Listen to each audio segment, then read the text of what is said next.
So she is distracted that way, but she is also bent that way to the left. Do you see? No matter what, if I don't help her, she's just kind of going to the left while traveling in a direction. So let's see what happens if we go this way.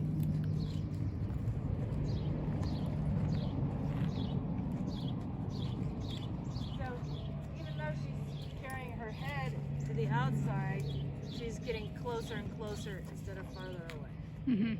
So just like the gray mare we saw the other day. So she's got all of her weight on this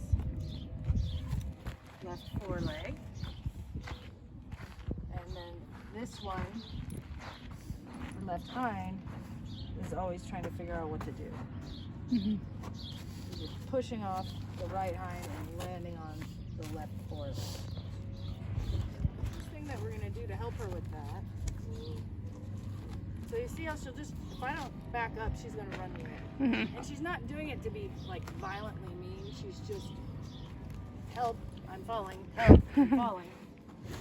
So we're going to help. I'm going to lift the weight of her head and neck over the pelvis and onto the weaker hind leg. So I'm going to go from this foreleg that's sticking out front to that one. Up, up, up. She's going to fall forward again. Up. I'm going to fall forward that way now. You're not in trouble. You're not in trouble. It's important she doesn't think she's getting in trouble or that I'm pushing her away.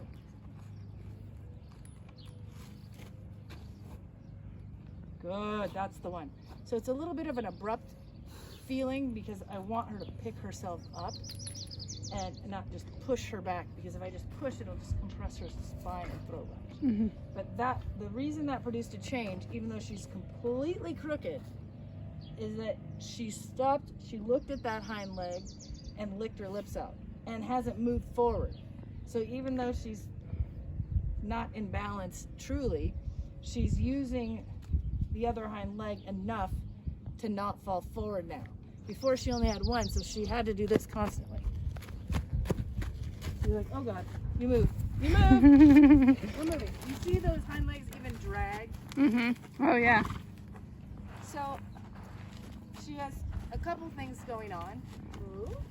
Good. Now that was huge that she could stop without me having to pick up her head for her. So those are the things that we start to look for as a change.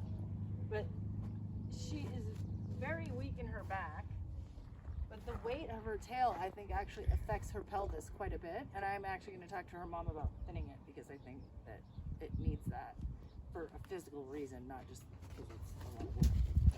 So I'm going to walk with her now, first this way, because it's much harder for her to bend this way. So you see, if I bring her head and neck just over this shoulder a little bit, how she just then has to come this way. She cannot go on a curve, in other words. I'm just doing some rib accordions. Good girl. Where? I'm just asking her ribs on this side, can they come closer together? Because if she has to keep swinging her butt away, she can't flex here.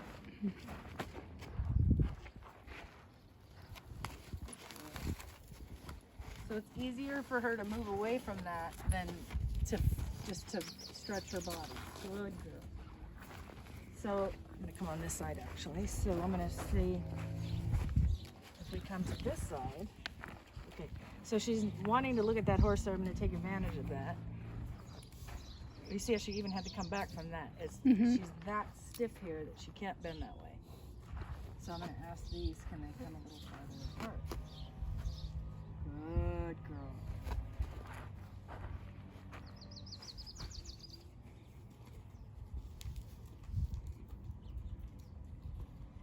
Good. So what I'm looking for is a change on this side when I'm touching this side. So let's see if you can see it on the camera.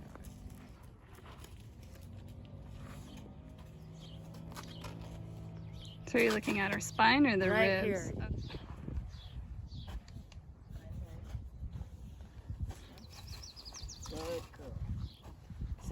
touch it so she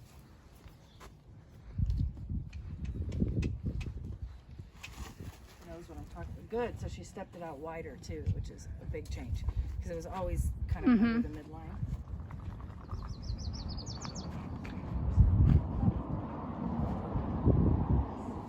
Good girl.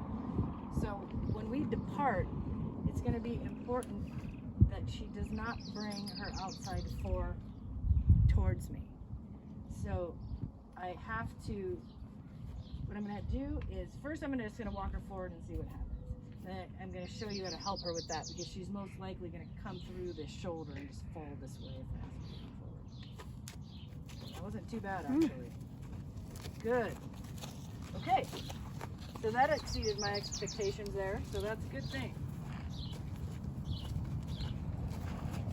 Good.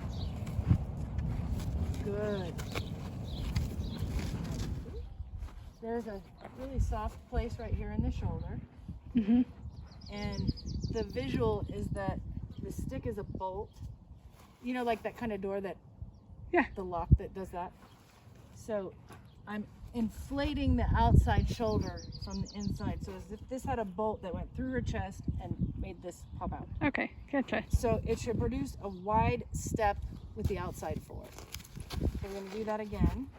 And you can even back up a little bit if you want, because I can always zoom, but that way you can just see her kind of walk. Okay.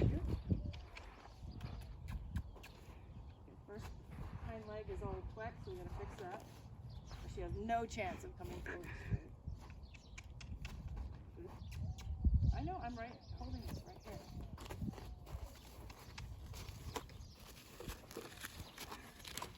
Good, that was a good one. Did you see that? Yep.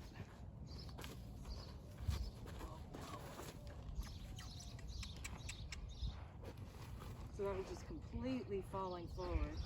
So I have to, it's my obligation to help her with that. Okay. No, you silly little. So that's just baby stuff. I'll never discipline that, just kind of redirect her, in other words. Ah! Okay. So let's see if we can make a circle yet. I'm going to just send her out and see if we can.